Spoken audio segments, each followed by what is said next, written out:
everyone. This is third part of the story, The Ransom of Red Chief. Now we are going to start. Will got down on his all four, and came look into the eyes like a rabbit's when you catch in its trap. I walk over a poplar cove, sat round the post office. I heard one whisper kind of say, Summit was all upset on account of Ebenezer Dorset on having being lost or stolen. That was all I want to know. I posted my letter surreptitiously and came away. When I got back to the cave, Bill and the boy was not to be found. I explored and vicinity of the cave. There was no response. So here everyone, what happens as Bill was engaging to play with Red Chief, as he was playing the game of Black Scout now. So meanwhile of this time, Sam, who is other kidnapper, went to the house of Ebenezer Dorset in the summit. So when he reached the summit, so there was a rumor that Ebenezer Dorset's son is being kidnapped, or there is no clue of him, and complete summit is upset just because of this incident. So when Sam come to know this thing, that this is means all people know around in that area that Johnny Dorset has been kidnapped. So he just secretly dropped the letter there and just came back to the cave. And when he came back, so there was no clue of Bill and boy.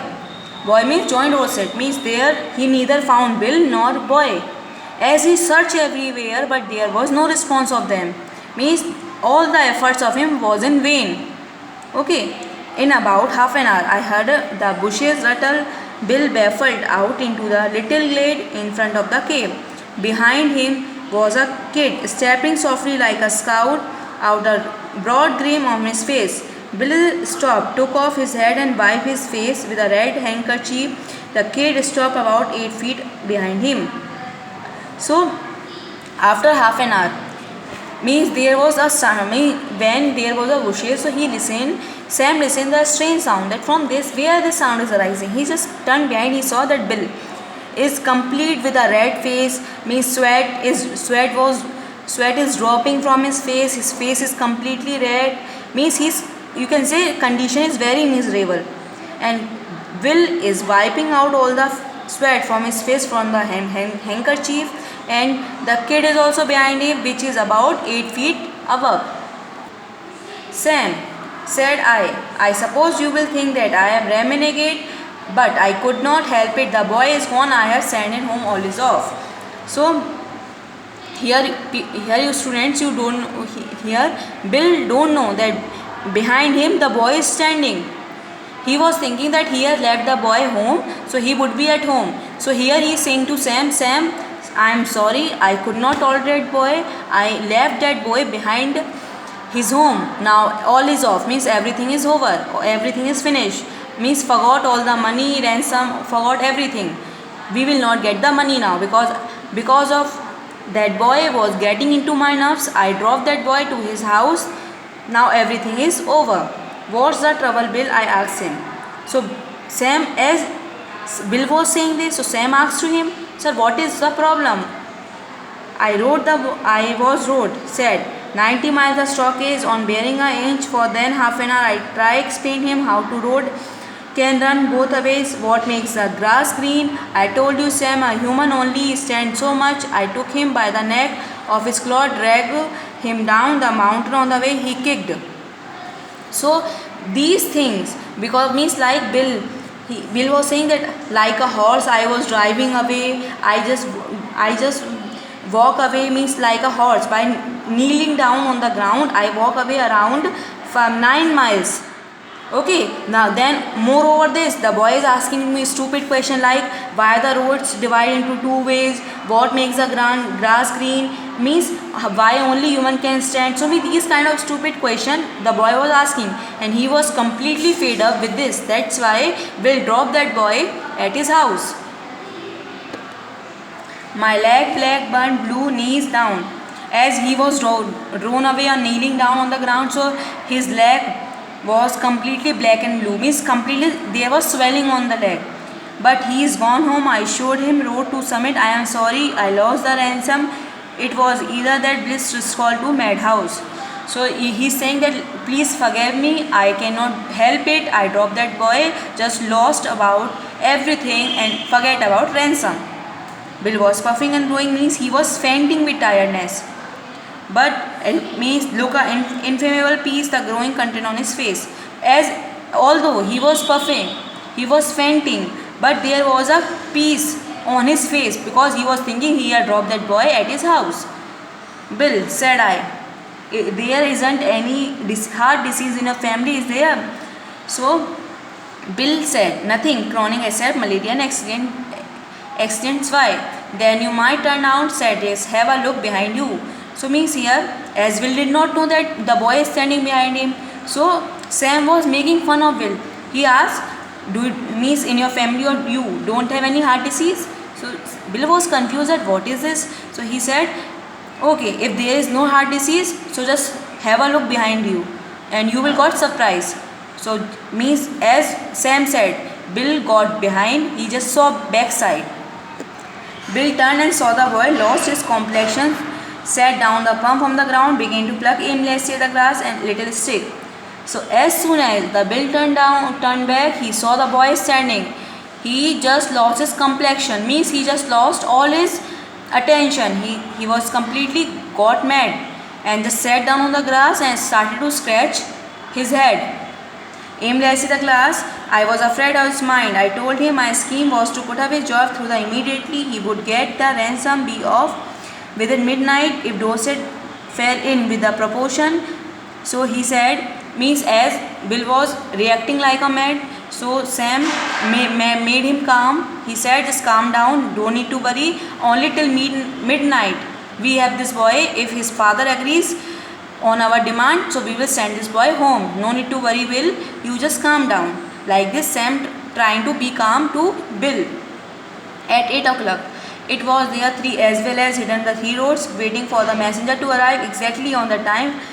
So at 8 o'clock, as in the letter it was mentioned, means they both kidnappers are waiting on the tree, up on the tree for the letter, answer you can say, for answer they were waiting. So at exactly 8 o'clock, okay, a boy rode on up the road on a bicycle located in the paste works. On a foot fence, slip a folded piece of paper into it and pedal away again back to the towards summit. So a cycle came, means cycle was being ridden by a little boy who was half mature, and he just dropped the letter in the box and he just went again. I waited an hour, I slipped down to a tree, got up, slip along with the fence. When I came to the half an hour, I opened the letter and read.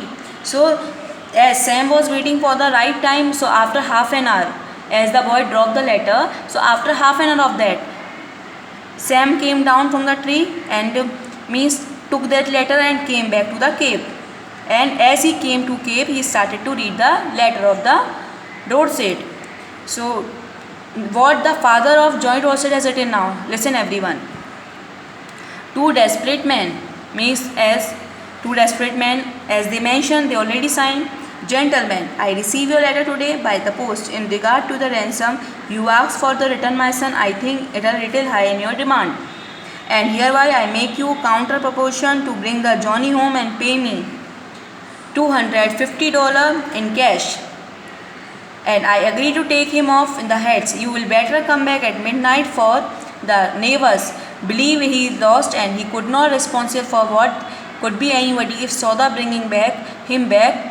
Very respectfully, Ebenezer Dorset. So you know what everyone, what the father has done, Ebenezer Dorset has written that, gentlemen, I receive your letter, I receive your letter, and in the letter I just come to know about your demand, and but here I am making a plea, I am making a request that whatever you are asking to me, means whatever ransom you are asking to me, I just want half of it, means I want $250 only. And for taking my son back, here everyone you will think he is just asking money now for taking his son back. He is not giving money to the kidnappers. Instead of that giving, he just asking money. He is saying, if you want to give my son back, you are to give me money first, then I will accept my son. Or he is just warning them, come at the midnight, because my neighbors thinking that he is lost. If they will come to know, if you people have kidnapped my child, so whatever result will be, you will be responsible of that. So at last he signed Ebenezer Dorset. Great spirits of penitence said, I, all the impudent, at the glance at Bill, and hesitated. He said, all the appealing look in his wife, I ever saw the face of dumb or talking the brute. Sam, said he, what $200, $50 after all? Means they were asking now, when they read the letter, they were, means it was completely, you can say, out of complexion. There was no expression on the face, because both kidnappers got shocked.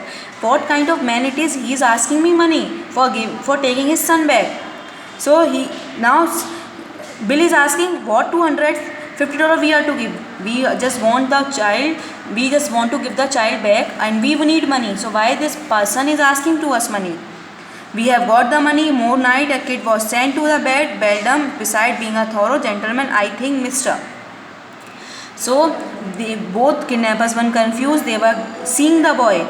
And boy was seen to them. Means they were thinking that what should be done, because they were got worried about that boy, because that boy made them mad. Okay, because of boy activity, both kidnappers gone mad. They were just want to get rid of that boy. That's why at last they agreed to give the money to the boy father. Dorset is spent him, making us such a liberal offer.